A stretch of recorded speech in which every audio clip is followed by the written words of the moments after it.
శ్రోతలకు కథాలహరికి స్వాగతం. ఈరోజు మీ ముందుకు తీసుకురాబోయేది 2021 ఆదివారం పుస్తకంలో ప్రచురితమైన కథ. శివ ఇండియాలో తాను చేసే జాబ్ విసుగొచ్చి రిజైన్ చేసి లండన్లో ఒక పెద్ద మాల్లో సేల్స్ మ్యాన్గా ఉద్యోగానికి అప్లికేషన్ పెట్టుకున్నాడు. అది ప్రపంచంలోనే అతిపెద్ద మాల్. గుండు సూద్ దగ్గర నుంచి ఇంపోర్టెడ్ కార్ల వరకు అక్కడ దొరకని వస్తువే ఉండదు. ఇంతకుముందు సేల్స్మెన్గా ఎక్కడన్నా పనిచేసావా? ఇంటర్వ్యూలో అడిగాడు బాస్. చేయలేదు. సరే, రేపొక్కరోజు పనిచేయి, నీ సేల్స్ని బట్టి చూద్దాం. తర్వాత రోజు పనిలో దిగాడు శివ. సాయంత్రం 6 గంటలకి బాస్ వచ్చాడు. ఈరోజు ఎంతమంది కస్టమర్లకి సేల్స్ చేశావు? సార్, కేవలం ఒక్కరికే అని బదులిచ్చాడు శివ. ఒక్కరికేనా? నువ్వు గమనించావా?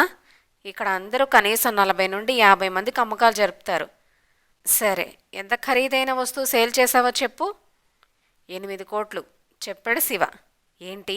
అదిరిపడ్డాడు బాస్. అంత ఖరీదైన వస్తువు ఏదమ్మావు అని అడిగాడు. ఒక పెద్దాయనికి చేపలు పట్టే గేలం అమ్మాను. గేలం ఖరీదు నువ్వు చెప్పినంత కాదే అన్నాడు బాస్. పూర్తిగా వినండి. తర్వాత ఆ గేలానికి సరిపడే రాడ్డు, ఒక గేరు అమ్మాను. ఎక్కడ చేపలు పట్టాలనుకుంటున్నాడు అని అడిగితే దూరంగా నది ఒడ్డున చెప్పాడు.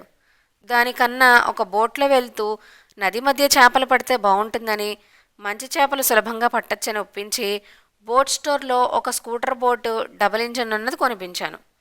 ఆ పెద్ద మనిషి తన జీప్ కెపాసిటీ తక్కువని ఆ బోట్ని తీసుకుపోవాలని చెప్పాడు. అప్పుడు ఆటోమొబైల్ డిపార్ట్మెంట్లో ఒక కొత్త డీలక్స్ బ్లేజర్ కొనిపించాను.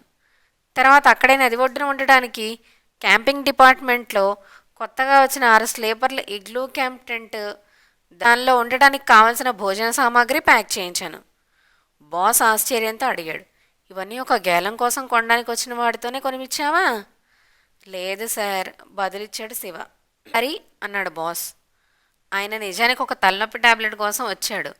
తలనొప్పిని టాబ్లెట్తో కన్నా చేపలు పట్టే హాబీ ద్వారా తగ్గించుకోవచ్చని ఒప్పించా. అరే యార్, ఇంతకీ నువ్వు ఇండియాలో ఏం ఉద్యోగం చేసేవాడివి అని అడిగాడు బాస్. ఓ కార్పొరేట్ స్కూల్లో టీచర్ ఉద్యోగం చేసేవాడిని. టీచర్స్కి సేల్స్కి సంబంధం ఏంటి అని అడిగాడు బాస్. ఏబీసీడీలు నేర్పమని వస్తే 10 ఏళ్ల తర్వాత వచ్చే ఐఐటి, నీట్, సివిల్స్ ర్యాంక్ పేరు మీద ఫీజులు వసూలు చేసేవాళ్ళం. ఫీజులో 5,000 రాయితీ ఇస్తామని చెప్పి చేర్చుకునేవాళ్ళం. చేరాక దోబీకి 5,000, పాకెట్ మనీ 10,000, పుస్తకాలకి 20,000, మెటీరియల్ 20,000, ఫోన్ కార్డుకి 3,000, ఇలా మా ప్రభుత్వాల పన్నులు మించి పిండి వసూలు చేసేవాళ్ళం చెప్పాడు శివ. బిత్తరపోయాడు బాస్. నీలాంటి వాళ్ళు ఎవరన్నా ఉంటే రమ్మను, ఇంకెల్స్ మ్యాన్స్ని పెంచుదాం అంటూ రెట్టింపు జీతం ఇచ్చి ఉద్యోగంలో పెట్టుకున్నాడు శివని. ఈరోజుకి కథతో ముగిద్దామండి. తిరిగి ఇంకొక కథతో కలుద్దాం.